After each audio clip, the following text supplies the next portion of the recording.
Hello, and welcome to the 4th episode of BrettCast, the show where I take several of my individual segments and combine them into one longer form video that releases once, sometimes twice a month.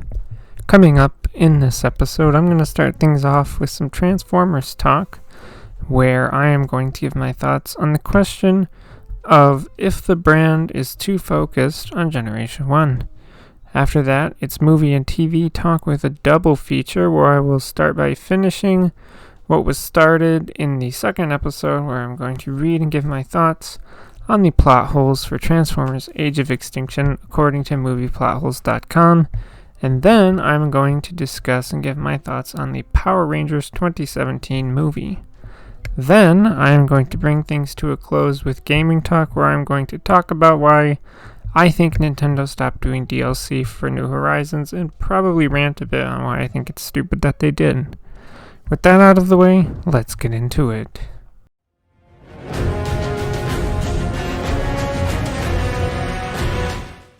Hello, and welcome to the Transformers Talk segment. On this segment, I'm going to be talking about and giving my thoughts on a question recently on my mind about Transformers as a franchise and brand. And that question is there too much G1? I'm going to look at everything from the shows, to the toys, to the movies, and even art. So, let's get things started.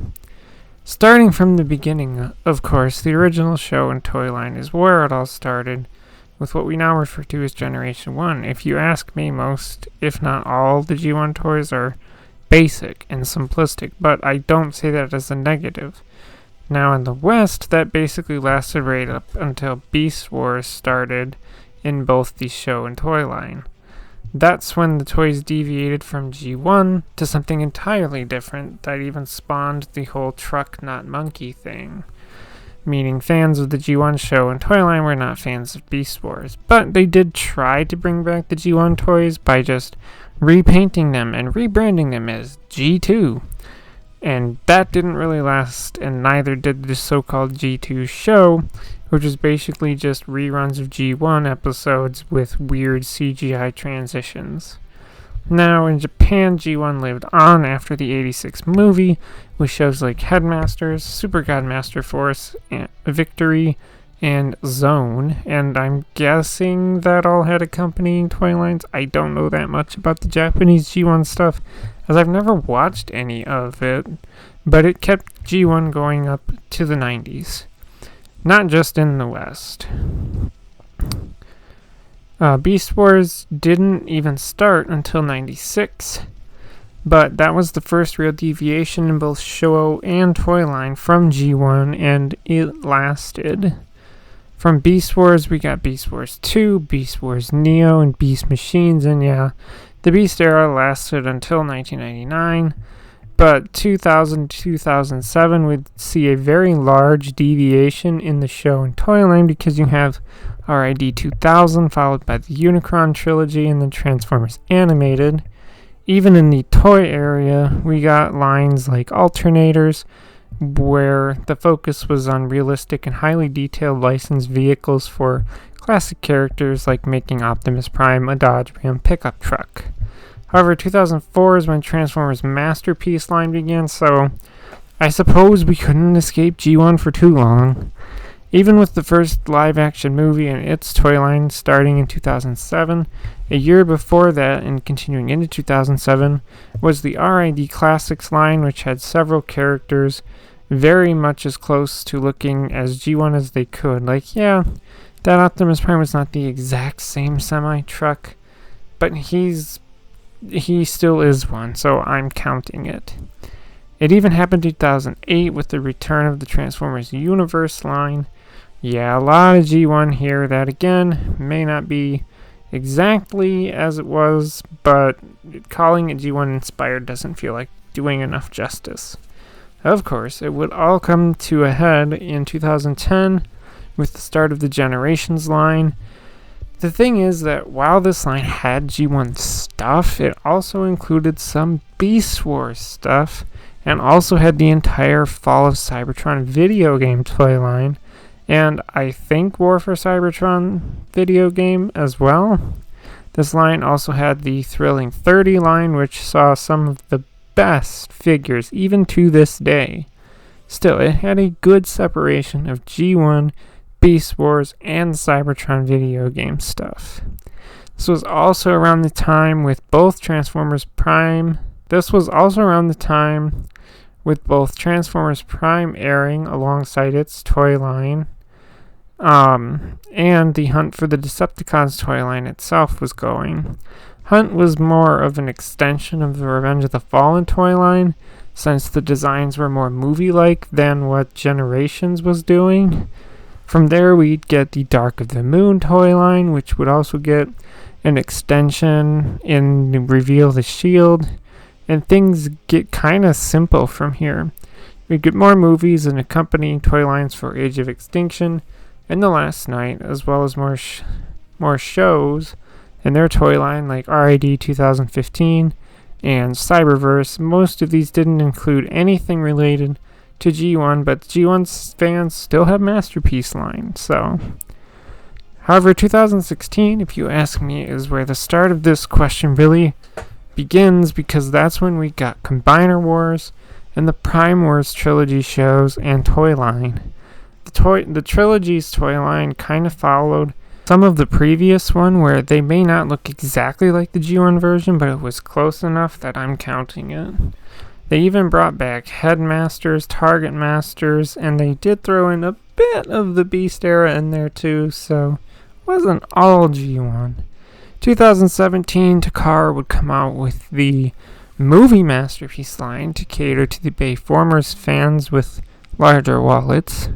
2018 would also cater to the Bayformers fans, but with more of a budget, because that is when the Studio Series line started. But 2020 kind of went right back to where we were with the War for Cybertron trilogy. Siege tried not to look as G1 because they went for that more Cybertronian look, but it's obvious to see that those designs were inspired by whatever the character's G1 design was. They did, unfortunately, go straight back into G1 with both Earthrise and Kingdom did also bring back popular Beast Wars characters, but that's kind of it. Now, in regards to the question at hand, where are we now? We still have Studio Series going, but even it's deviated from Bayformers stuff. Now I'm going to give the Bumblebee movie characters that more G1 inspired look, since they mix G1 and Bayformers aesthetics pretty well, and the Rise of the Beasts characters do as well. But they also went straight up G1 when Studio Series decided to cover the 86 movie, and they did this while Kingdom was ending and Legacy was beginning, and they're still doing it. I do have to give a lot of credit, though, to Legacy and Legacy Evolution, because not only do they do G1 stuff, but they're pumping out things in the Unicron trilogy, the IDW comics, Transformers Prime, Transformers Animated, so on and so forth. And I absolutely love it. Plus, I can't give Studio Series too much crap for doing G1 again, because coming soon, as of this recording, they're going to cover the Cybertron video games again. So to answer the question, is there too much G1 in Transformers? I do believe the answer to that is yes. There is too much G1 in the Transformers franchise as a whole. Now, you could ask the question if that's a bad thing, and that's really up to the individual. I personally like the mix that we are getting across the Legacy line and Studio Series lines. But that's going to bring the Transformers Talk segment to a close.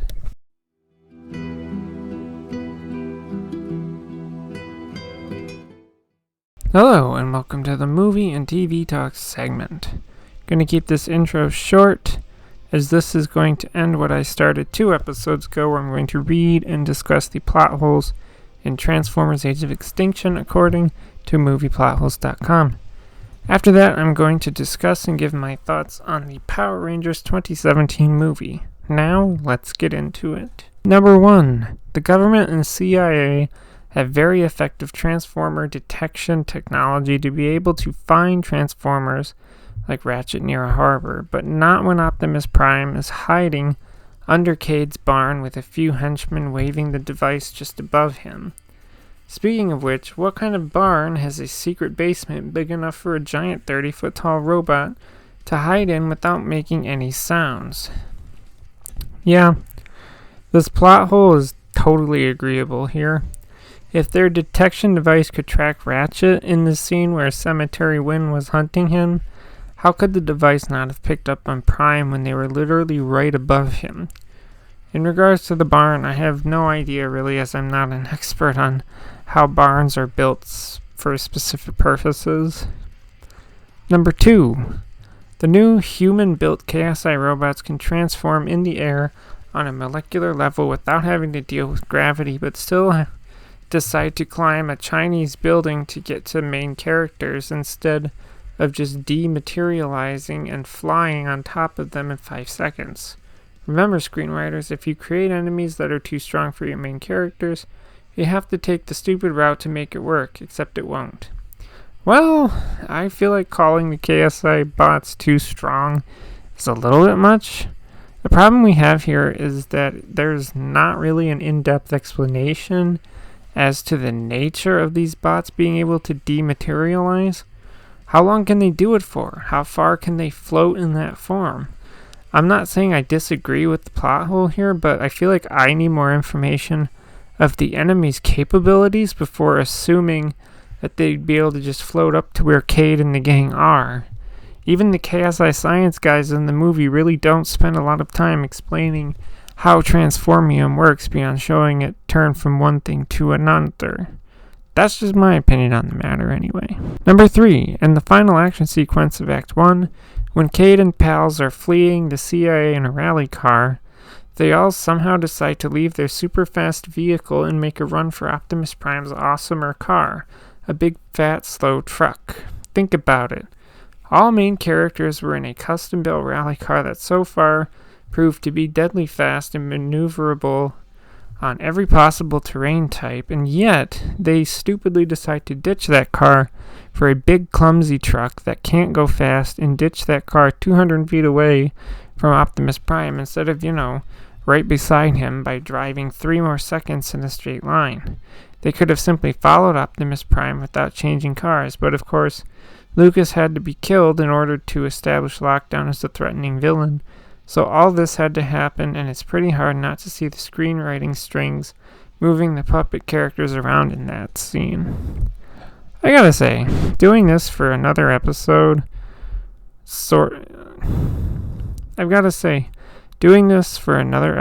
this sort of podcast makes me wonder if someone from this site is writing these plot holes, or if they are user submitted, because whoever wrote this plot hole clearly was not paying any attention to the movie they were watching. Firstly, while I do agree that Shane's rally car is obviously going to be faster than Optimus Prime's semi-truck, it does not matter.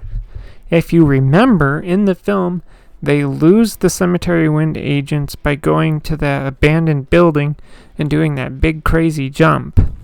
However, when the rally car lands, Shane very clearly shouts that the rim is cracked, thus leading to our main characters having to ditch that car right then and there. And there you are, you can't really drive it with a cracked rim.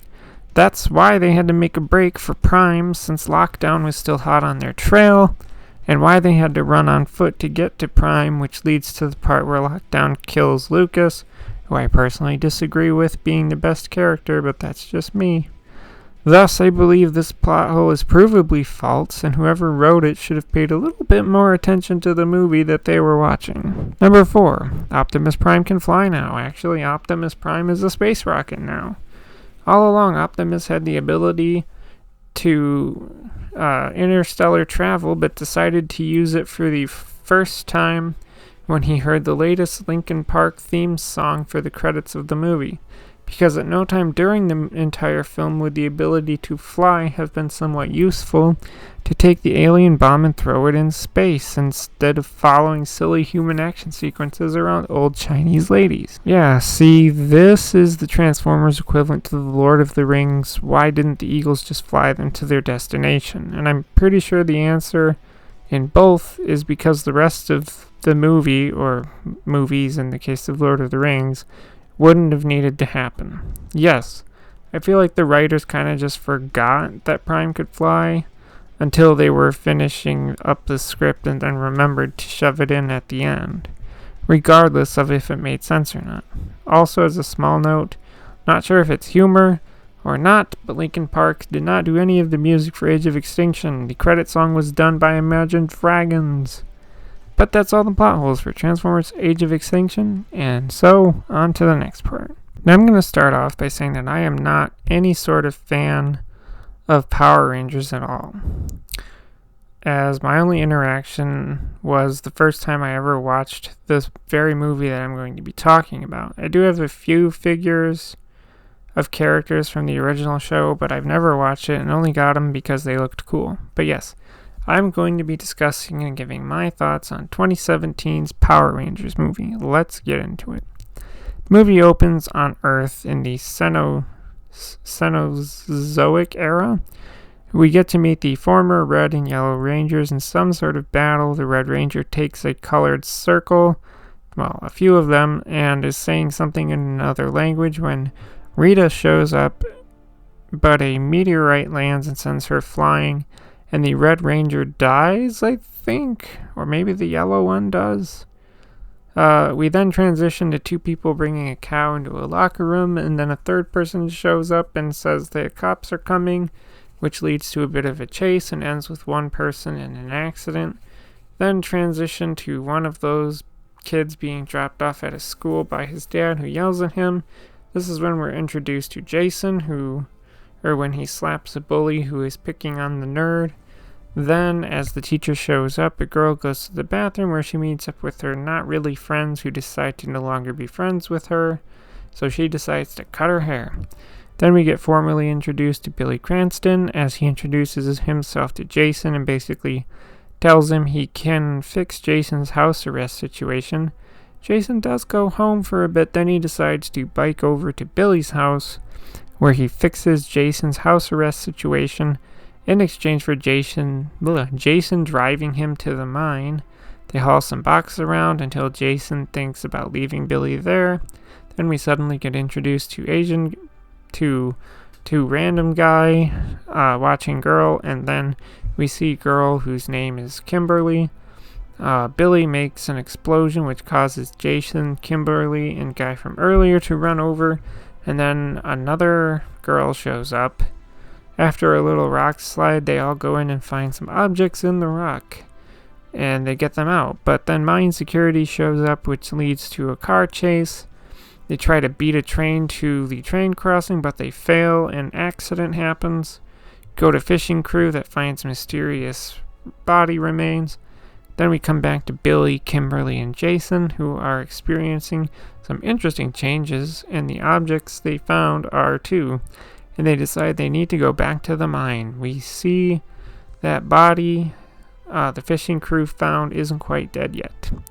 Our three go back to the mine, and we get formally introduced to Zach, and other girl is there, and they do some acrobatics and whatnot because they really want to know who other girl is. But Billy falls and then tells the others they need to come down with him, and they do, tricking the other girl to come with. They jump into the water, where they notice they glow. Billy sees something under the water, so they all swim down to find an alien ship. They meet Alpha 5 and Zordon and learn that they are to become Power Rangers. Zordon shows them the future where Rita destroys Earth. They all decide to leave, and Zordon tries to convince Jason to convince the others to come back and tells them that he'll be back the next day. After seeing that Rita is well awake, we go back to our group that decided to go back to the ship. They all try and they fail to morph into their armor, which leads to a montage of training and more failed morphing. That leads to Alpha 5 showing them the Zords and telling them that they're not ready for them because they've not morphed yet. But that doesn't stop Zack from taking one for a joyride. Zack crashes it, leading to a fight between Jason and Bill and himself, which Billy breaks up, and somehow that causes him to morph into his armor, but only for a minute. Rita gets some gold and subsequently destroys the jewelry store. Then we get a moment of all 5 of our main characters bonding around a campfire as an attempt to get closer to each other so they can achieve morphing.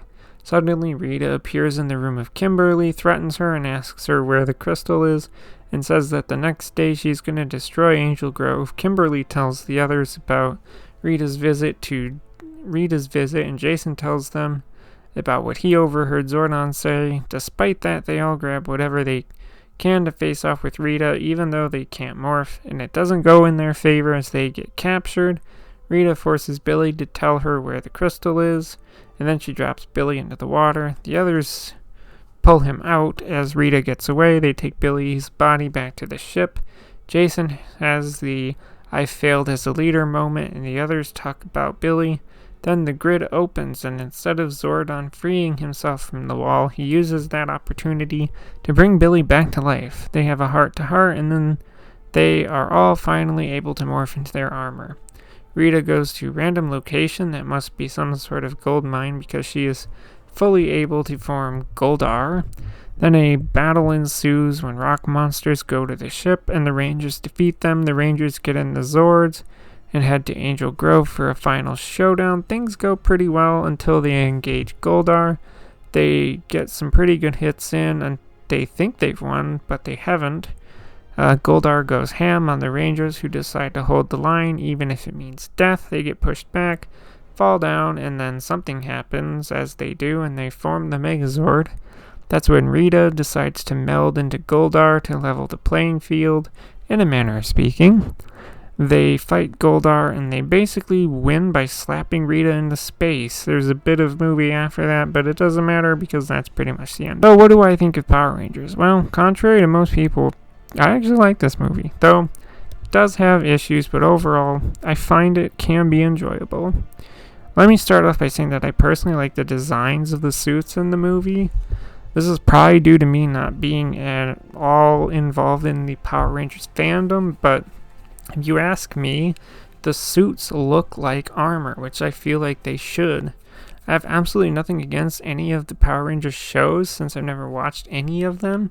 But when I see like the original suits from the original show, it doesn't scream armor to protect its wearer from, blows and weapons from monsters and aliens and stuff like that.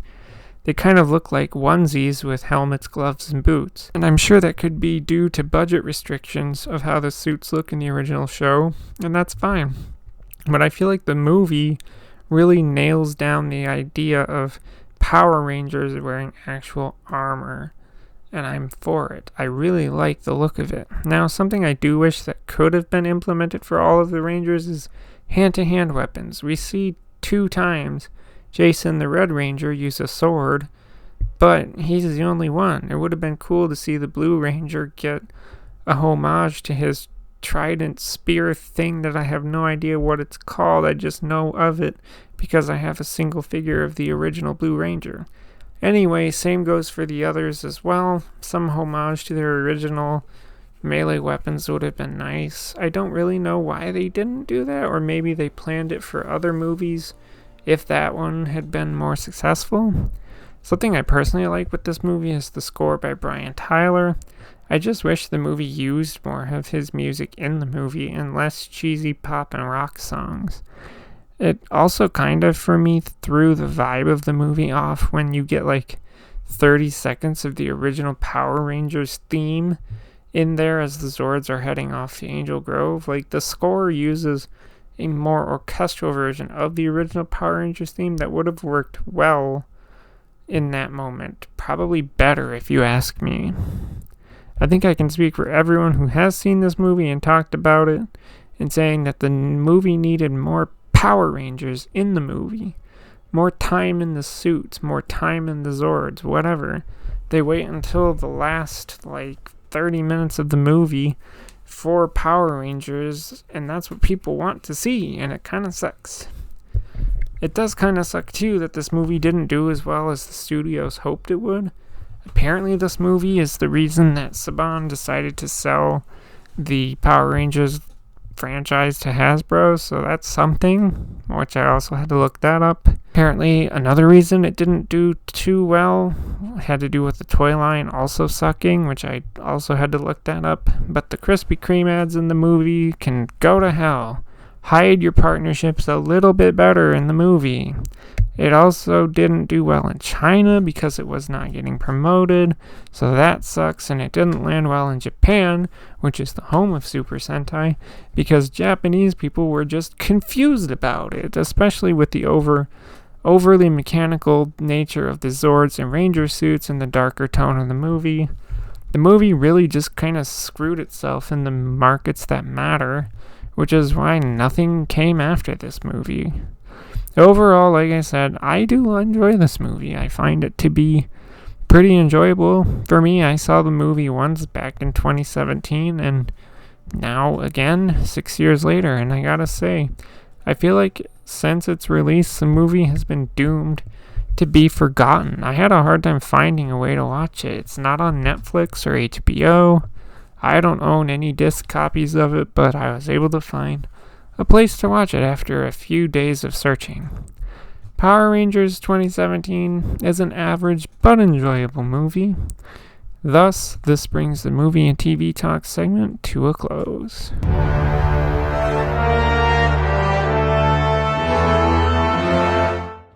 Hello, and welcome to the Gaming Talk segment. On this segment, I am going to go probably into a rant as to why I think it's utterly stupid that Nintendo is just kind of done with DLC for Animal Crossing New Horizons. Let's get into it. As I said in the intro, and am now going to elaborate on here, as of January 2023, Nintendo made it very much official that there will be no more major updates or DLC for Animal Crossing New Horizons. The only thing they will do is like patches and bug fixes, and that's it. That came off the release of the Happy Home update and DLC, and this honestly doesn't make me very happy.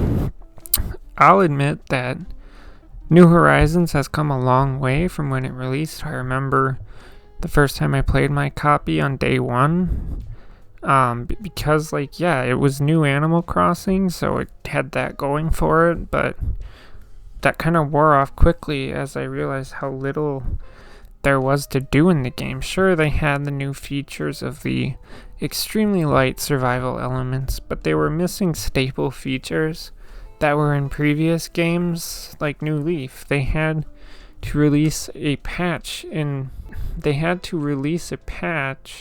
for really basic features, and that was quite sad. So yes, New Horizons has come a long way since day one, but there's a lot more features they could have added. Like, I would have loved to see the coffee shop come back, or the police station from New Leaf. The ability to customize buildings that are not just your home. I feel like there's more, but I can't really think of anything else at the moment. Here's the thing. I have my theory as to why I believe that Nintendo is basically done with New Horizons. But I have also seen some theories saying that this could mean a new Animal Crossing title is on the way. I highly doubt that, given that there was an 8-year gap between New Leaf and New Horizons. My theory is that while Nintendo is basically done with anything major for New Horizons, Pocket Camp is still going strong, I assume. I've not actually played Pocket Camp in a few years because I got bored of it, but my theory is basically that they couldn't milk New Horizons for all the money in the way they can with Pocket Camp, so they just decided to stop doing major updates and DLC for New Horizons, because fuck the people that like that game, because Nintendo wants that mobile game money. But that's my theory. I do not at all believe that there's a new Animal Crossing title coming out anytime soon. It's possible that they might do a re-release of New Horizons, just like with all the DLC and updates added, but I doubt that they would do that. The point here is that while New Horizons has potential for, even more new features and features from previous Animal Crossing titles, Nintendo would just rather be done with it and move on, and it doesn't sit well with me. But that's all I have here, and it's going to bring the Gaming Talk segment to a close. And that's also the end of the 4th episode of BrettCast. If you have any comments or questions about this or any previous episodes, put them down in the comment section below, and I might even talk about a comment or answer a question in a future episode. If you like this kind of content, feel free to subscribe. Thank you for watching, and goodbye.